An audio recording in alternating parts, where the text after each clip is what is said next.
Good day guys, mga lodi. Luto tayo ng sinampalukang manok. Ano, di walang mustasa kaya pichay lang muna. Luya, bawang, sibuyas, pichay, manok. Meron tayong radish, masahog. Gisa-gisa lang natin ito guys. Ito yung kalan. Medyo malayo yung camera ko, walang cameraman. Meron tayo ng kaunting mantika lang.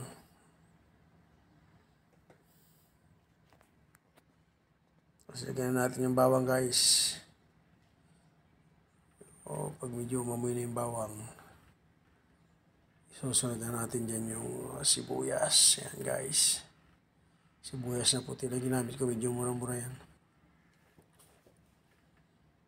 So, lagyan natin itong luya.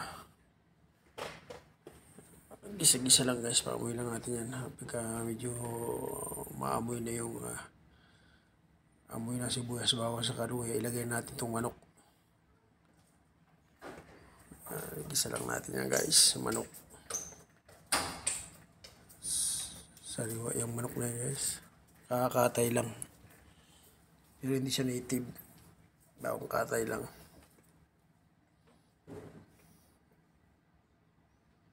Guys. Sangkot sa lang natin sa mga ricado yung manok.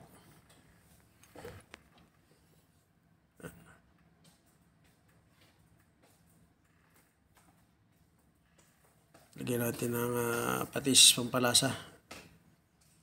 Para lumasa na sa pagsangkot sa ng manok.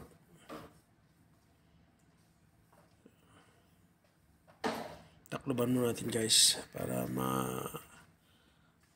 kumapit sa manok yung amoy ng mga ricado natin. Yan, pag kumulo na siya ng ganyan, medyo naka-alis na yung sabaw niya. Yan, nasangkot siya na yan. Saka natin siya sabawan. Tama lang, halos pantay lang sa manok yung sabaw niya. Yan, mas masarap din guys, medyo marami sabaw kasi may mahigop eh. Yan, ganyan lang, tama lang yan. Yan, karaming sabaw. Sa takloban natin ulit guys para kumulo. Pakuloyin natin guys hanggang sa lumambot. Guys, kumukulo na siya, lambot na yan. Kuwan lang naman yan, yung manok na titin sa palengke. 45 days, lagyan natin yung radish. Labanos. Para maluto na yan. Malambot na yung manok niya guys.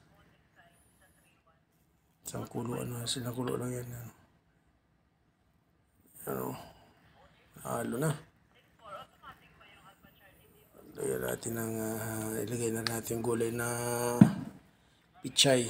Mas masarap sana dyan guys yung mustasa. Kaya lang wala nang mabilihan. Tanghali na kasi ako nakapamaliki. May pagawa pa ng motor. Ayan guys. Lagyan natin ng pampaasim guys. Yung sampalok. Walang sampalok eh. Ito ang sampalok sa plastic na lang. Sampalok with gabi yan para medyo malapot ang sabaw. Guys, pakulo-kuloy lang natin yan guys. At pites na, luto na. Ayan. Madali lang maluto yan. Dapat na sabaw niya.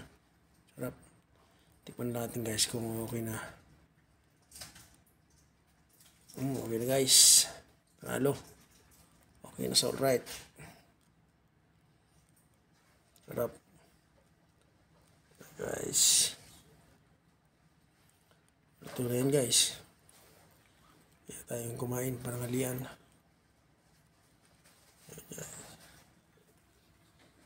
Yan na guys. Luto na yung ating sinampalukang manok. Kaya lang hindi yung sampalok na literal. Sa sampalok mix na ilagay natin dyan. Walang ni bunga eh. Ito guys, kain tayo guys. Tikman natin itong sinampalukang manok. Guys.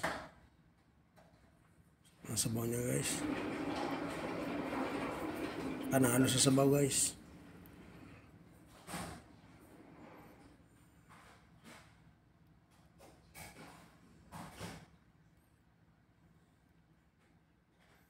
Ito na guys, kain tayo. Tikim-tikim lang, konting kanin lang. Yung diet tayo ngayon. Tikpan natin ito guys, oh. Sabaw. Yan tayo. Saturday lunch yan guys. So, yun. Sarap. Ating gulay guys.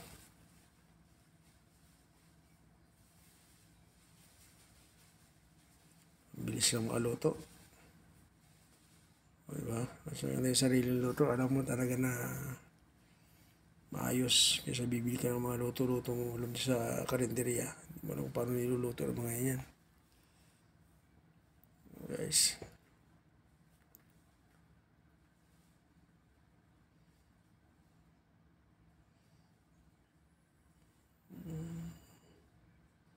Tikpan natin itong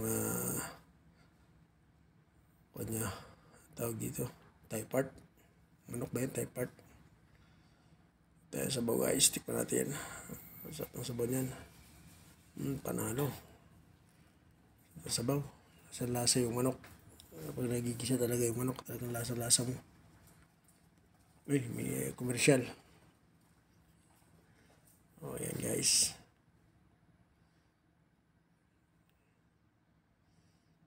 Kamayan na, sa bahay lang naman. Thank you for watching guys. God bless.